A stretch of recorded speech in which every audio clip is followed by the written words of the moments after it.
Garda Síochána in Ireland recognises the necessity for cooperation among law enforcement authorities across Europe in tackling organised criminal activity.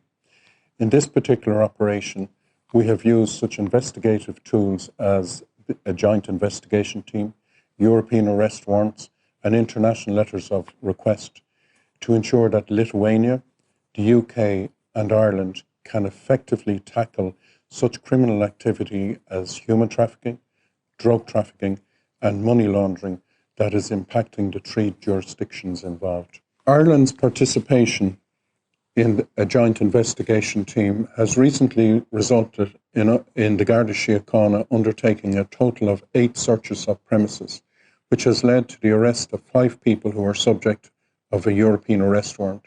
All of these people have been brought before the High Court in Dublin.